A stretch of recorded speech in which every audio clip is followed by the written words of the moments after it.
Hello friend, कैसे हैं आप सब। उम्मीद है कि आप सब अच्छे हैं, आप लोग की तैयारी अच्छी चली। ठीक है, तो आज हम 6 to 8 के लिए प्रीवियस पेपर आप लोग साथ डिस्कस करने वाले हैं 6 to 8 के लिए। ठीक है, 6 to 8 के लिए जो 40 मार्क का जो कॉमन पेपर है।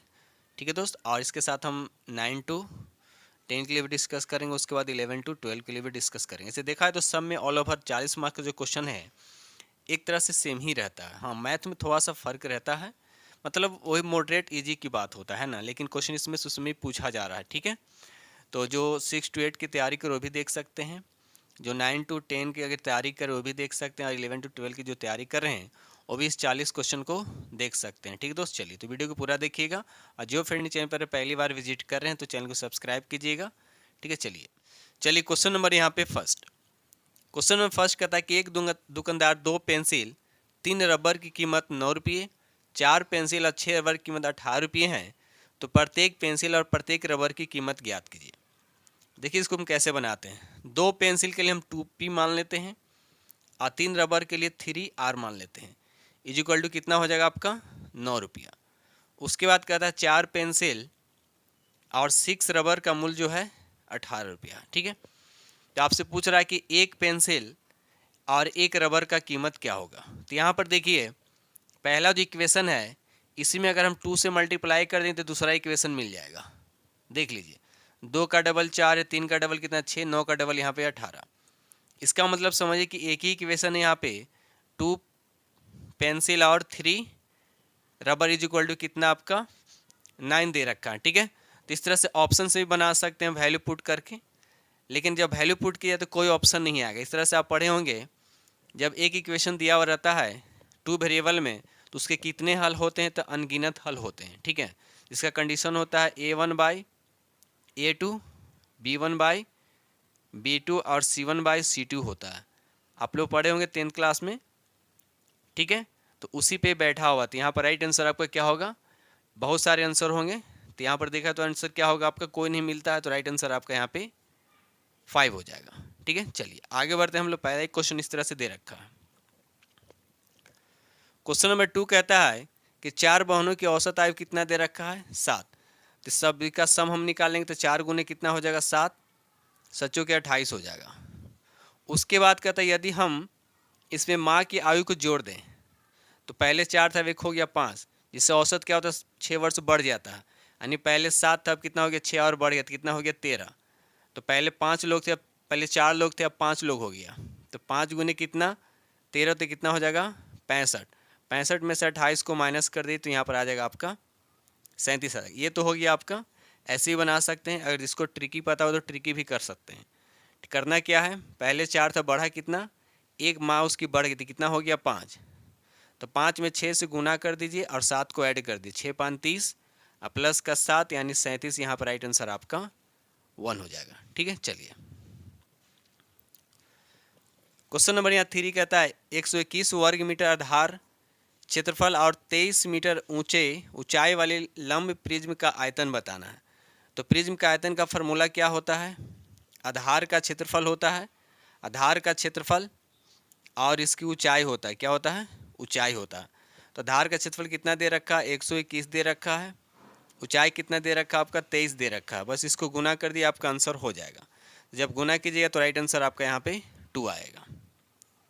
ठीक है, चलिए आगे बढ़ते हैं हम लोग। ये रहा अगला प्रश्न की क्वेश्चन नंबर आपका यहाँ पे 4 देखिए। क्वेश्चन नंबर यहाँ 4 कहता है कि 1 और 50 के बीच कितनी अभाज्य संख्या है। आपको अभाज्य संख्या बताना। अभाज्य संख्या किसको कहते हैं, जो एक और अपने आप से कटता है, जो एक और अपने आप से कटता है उसको अभाज्य संख्या यानी प्राइम नंबर उसको बोलते हैं।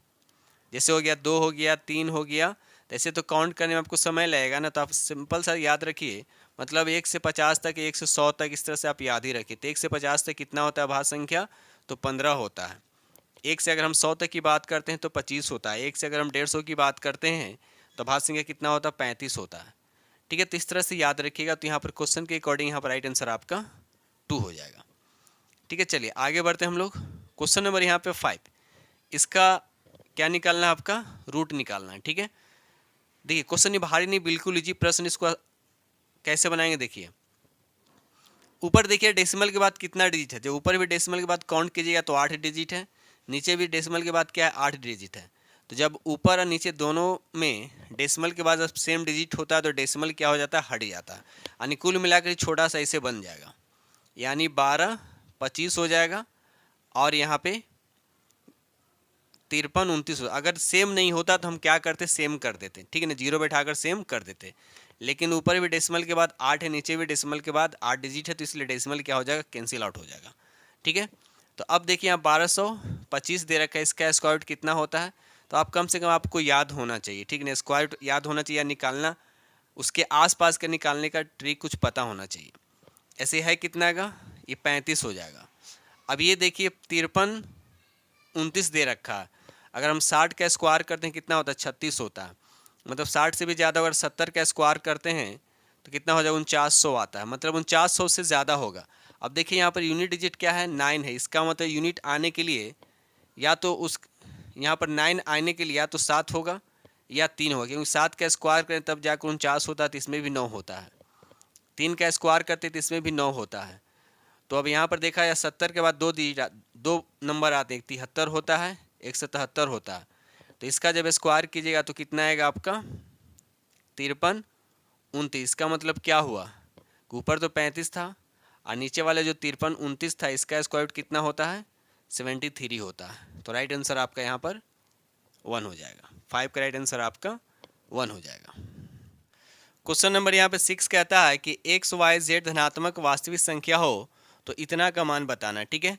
यहाँ पर देखिए 31 25 दे रखा है, 31 25, ठीक है। इसको कैसे लिखेंगे, यहाँ पे इसका फैक्टराइजेशन कीजिए तो इसमें 5 को 5 होगा, तो 5 को 5 का मतलब क्या हो, 5 टू द पावर यहाँ पर 5 हो जाएगा। उसके बाद यहाँ पे एक्स 10 दे रखा, उसके बाद वाई 5 दे रखा, उसके बाद जेड यहाँ पर आपका 10 दे रखा, ठीक है। तो यहाँ पर देखिए इसके अंदर यहाँ पर 5 है, तो जो 5 वाले कट जाएंगे, तो यहाँ पर ये कट गया तो सिर्फ 5 बचा। यहाँ पर 5 से इसमें डिवाइड करें 2, यानी यहाँ एक्स पे स्क्वायर बचेगा, 5 5 कट गया, यहाँ पर आपका वाई बचेगा, यहाँ पर 5 से इसको डिवाइड करें 2, यानी जेड पे यहाँ पे 2 बचेगा। तो कौन सा ऑप्शन मिला, ऑप्शन आपका पहला पे जा रहा है, ठीक है। राइट आंसर आपका 1 हो जाएगा। ये रहा अगला प्रश्न के क्वेश्चन नंबर आपका यहाँ पर 7। 3 tan theta is equal to 4 दे रखा, तो इतना का मान बताना, ठीक है। देखिए इसको कैसे बनाते हैं।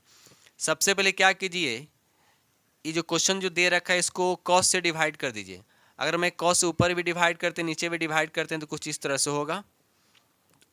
देखिए कुछ इस तरह से लिख रहे हैं हम, यहाँ पे ऊपर में भी डिवाइड करना है तो इतना बाई क्या हो जाएगा, कॉस थीटा हो जाएगा, अब प्लस हो जाएगा यहाँ पे 2, आई कॉस में कॉस से डिवाइड थी, कॉस कट जाएगा। उसके बाद नीचे क्या हो जाएगा, यहाँ भी कॉस से डिवाइड होगा तो 2 3 साइन थीटा अपॉन क्या हो जाएगा आपका, कॉस थीटा, और माइनस के यहाँ पे 2 हो जाएगा, क्योंकि कॉस से कॉस कैंसिल हो जाएगा।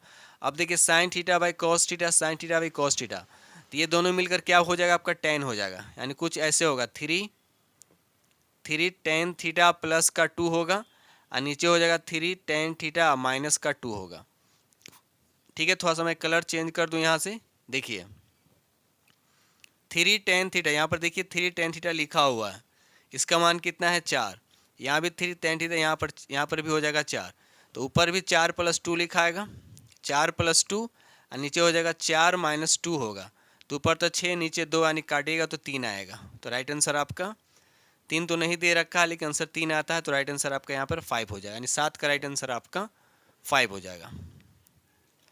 ये रहा अगला प्रश्न, देखिए क्वेश्चन नंबर आपका यहाँ पर 8 कहता है लोहे का एक ठोस टुकड़ा जिसका डायमेंशन आपको इतना दे रखा है, विमाओं वाले एक घनाभ के आकार में है, इसको ढालकर यानी इसको मेल्टिंग करके एक ठोस गोला बनाया जाता है, गोले की त्रिज्या बताना है। देखिए जब भी इस तरह के प्रश्न होता है तो आयतन को बराबर किया जाता है, किसको बराबर किया जाता है, आयतन को इक्वल किया जाता है, ठीक है। तो हम क्या करेंगे, गोला बनाया गया तो गोला के आयतन का फॉर्मूला क्या होता है, 4/3 पाई r क्यूब होता है, पाई का वैल्यू कितना होता है 22/7 है, यहाँ पर आपका त्रिज्या का क्यूब। अब आपसे त्रिज्या निकालना है, ठीक है ना, आपसे त्रिज्या क्या कह रहा है, निकालना है, ठीक है।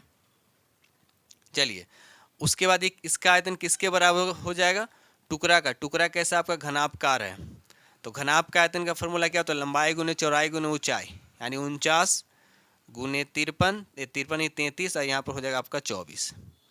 जो कटेगा उसको काटिए, 11 से कटेगा 3 बार में, 11 से कटेगा 2 बार में, 4 से कटेगा आपका 6 बार में, और 2 से कटेगा आपका 3 बार में।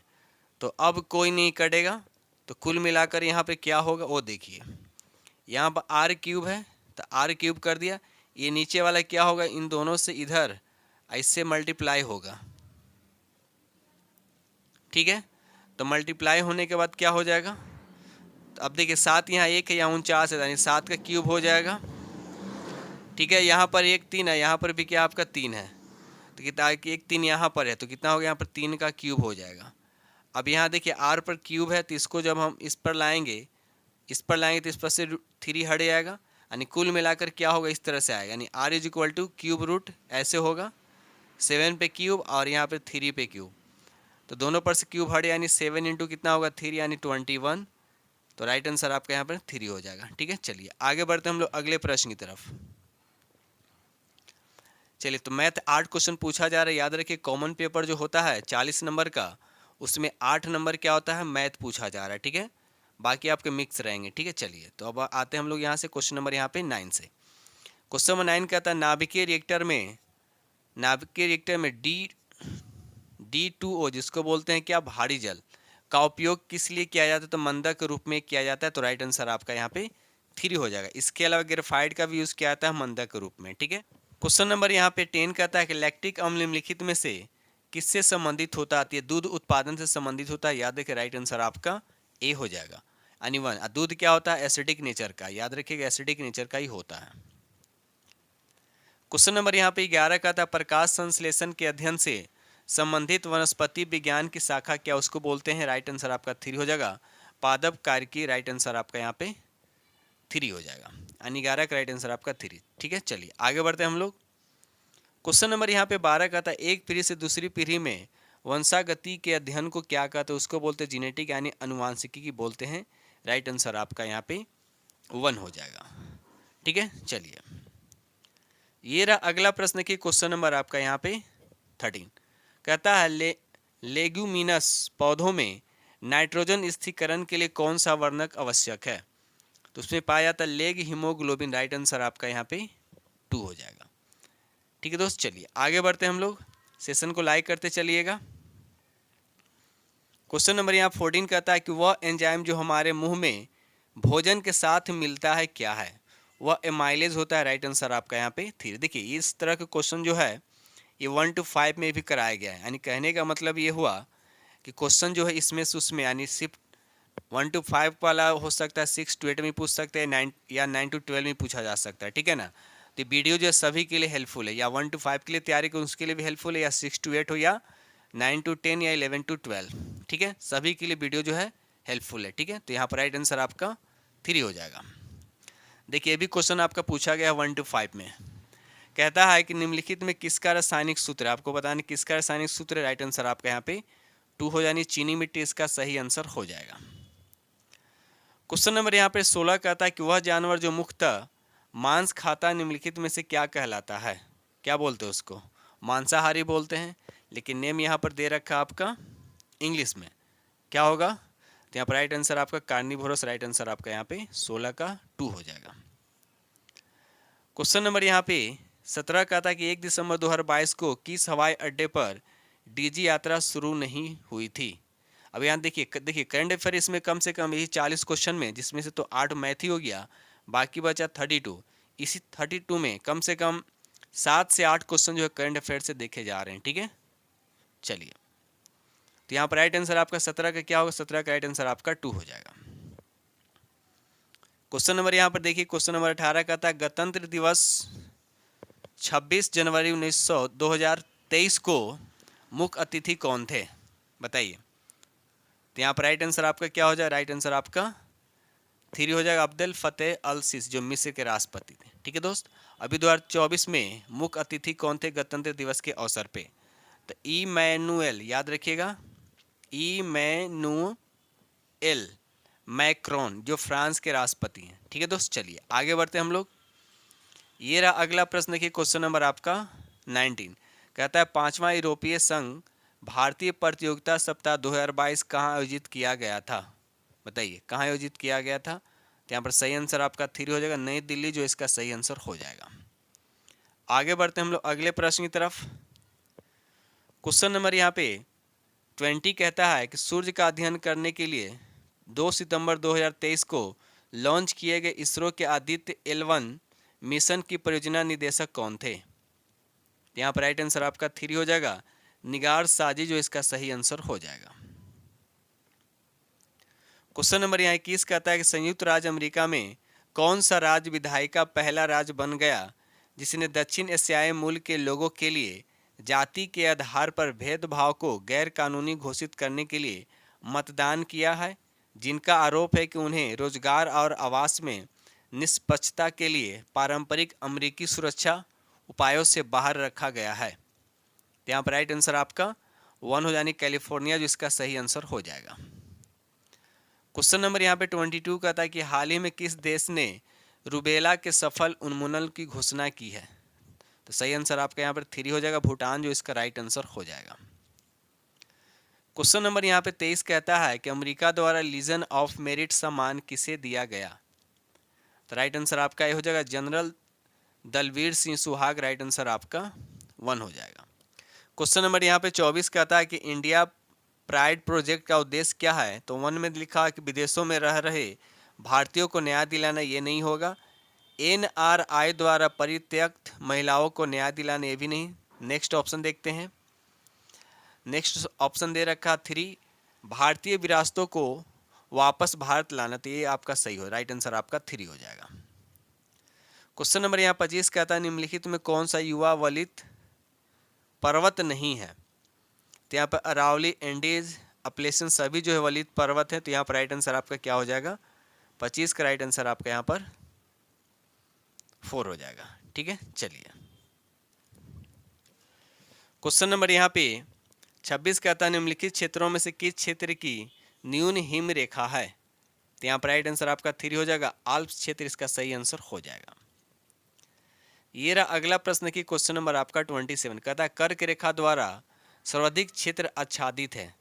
ठीक है, तो भारत में आपको बताना कितने राज्यों से कर्क रेखा गुजरती, तो याद रखिएगा 8 राज्यों से होकर गुजरती है। तो आपको बताना है सर्वाधिक क्षेत्र आच्छादित है कौन सा? तो यहाँ पर राइट आंसर आपका 2 हो जाएगा, मालवा का पठार, याद रखिएगा मालवा का पठार। कमेंट सेक्शन में जरूर बताइएगा कि भारत के कितने राज्य जो हैं, यानी 8 राज्य है, तो 8 राज्यों का कमेंट सेक्शन में नाम जरूर बताइएगा। ठीक है, चलिए ये रहा अगला प्रश्न, देखिए क्वेश्चन नंबर आपका यहाँ पे 28, कांटेदार जंगल कांटेदार जंगल जो नहीं पाए जाते, आपको बतानी है कहाँ नहीं पाए जाते हैं, बताइए। तो कांटेदार जंगल जो है नहीं पाए थे, कहाँ नहीं पाए जाते हैं? तो राइट आंसर आपका यहाँ पे 3 हो जाएगा, तमिलनाडु, यानी 28 का राइट आंसर आपका C हो जाएगा। अब देखिए यहाँ पर कांटेदार जंगल जनरली कहाँ पर होते हैं? जहाँ वर्षा जो है 50 सेंटीमीटर से कम वर्षा होता है, उस क्षेत्र में जनरली क्या होते हैं? कांटेदार जंगल यानी पौधे होते हैं। ठीक है दोस्त, चलिए आगे बढ़ते हैं हम लोग। क्वेश्चन नंबर 29 कहता है किस राज्य में सबसे अधिक लेटराइट मिट्टी है? तो उत्तर प्रदेश तो नहीं है, बिहार भी नहीं होता, यहाँ पर राइट आंसर आपका क्या हो जाएगा? आपका मेघालय, यानी 29 का राइट आंसर आपका मेघालय हो जाएगा। ठीक है, तो लेटराइट मिट्टी में किसकी कमी होती है? याद रखिएगा इसमें नाइट्रोजन, फास्फोरस और कैल्शियम की क्या होता है? कमी होता है। आयरन ऑक्साइड और पोटास इसमें अधिक मात्रा में पाया जाता है। ठीक है, चलिए क्वेश्चन नंबर यहाँ पे 30 कहता है उस देश का नाम बताएं जो पहले G21 की मेजबानी करेगा। तो राइट आंसर आपका यहाँ पे 3 यानी ब्राज़ील, जो इसका सही आंसर हो जाएगा। ये रहा अगला प्रश्न की क्वेश्चन नंबर आपका यहाँ पे 31 कहता है हवा में नमी मापने के लिए निम्नलिखित में से उस किस उपकरण का उपयोग किया जाता है? तो राइट आंसर आपका यहाँ पे 3 हो जानी हाइग्रोमीटर, याद रखिएगा हाइग्रोमीटर, जो इसका सही आंसर हो जाएगा।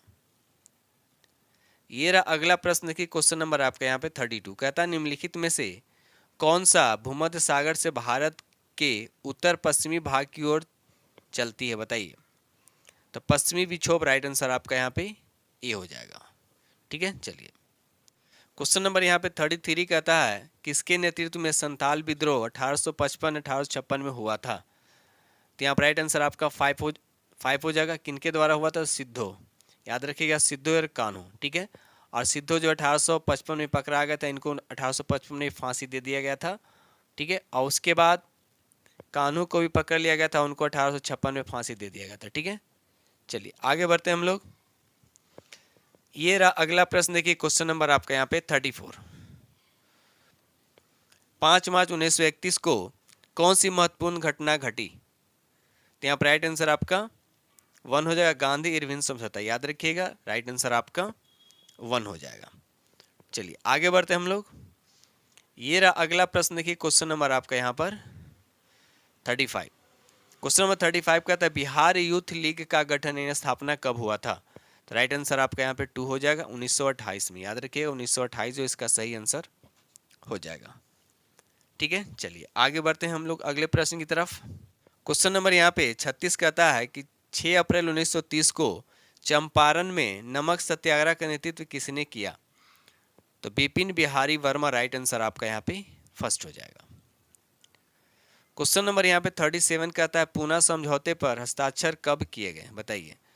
तो ऑप्शन यहाँ पर पहले ही हो जाएगा 24 सितंबर 1932। याद रखिए 24 सितंबर 1932 जो है इसका सही आंसर हो जाएगा। आइए, पूना समझौता किनके बीच हुआ था? तो भीमराव अंबेडकर जी और महात्मा गांधी जी के बीच हुआ था। ठीक है, चलिए आगे बढ़ते हैं हम लोग। क्वेश्चन नंबर यहाँ पे 38 कहता है 1857 के विद्रोह में बिहार का नेतृत्व किसने किया था? तो राइट आंसर आपका 2 हो जाएगा, बाबू कुंवर सिंह। राइट आंसर आपका यहाँ पे 2 हो जाएगा। इनकी मृत्यु कब हुआ था? तो 26 अप्रैल, याद रखिए कभी कभी पूछ देगा, 1858 को। ठीक है, चलिए क्वेश्चन नंबर यहाँ पे 39 कहता है कि भारतीय राष्ट्रीय कांग्रेस के किस अधिवेशन में चंपारण समस्या यानी चर्चा का विषय था? तो यहाँ पर देखिए लखनऊ अधिवेशन हुआ था। ठीक है ना, तो यहाँ पर ऑप्शन में नहीं दे रखा, राइट आंसर आपका यहाँ पे 5 हो जाएगा। तो कौन सा अधिवेशन? लखनऊ अधिवेशन। याद रखिएगा जो कब हुआ था? 1916 में। ठीक है दोस्त, चलिए आगे बढ़ते हैं हम लोग। ये रहा अगला प्रश्न, देखिए क्वेश्चन नंबर आपका यहाँ पर 40 कहता है कि मशहूर नारा जो है इनकलाब जिंदाबाद किसने दिया था? इनकलाब जिंदाबाद किसने दिया था? तो हसरत मोहानी। राइट आंसर आपका यहाँ पे 3 हो जाएगा। ठीक है दोस्त, इस तरह से हमने आप लोग के साथ 40 MCQ आप लोग साथ डिस्कस किया हूँ, जो 6 to 8 के लिए भी और 9 to 10 और 11 to 12 के लिए। ठीक है, सभी के लिए कॉमन पेपर है। ठीक दोस्तों, इसी के साथ हम वीडियो करते हैं समाप्त और मिलते हैं अगले वीडियो में। तब तक के लिए थैंक यू वेरी मच।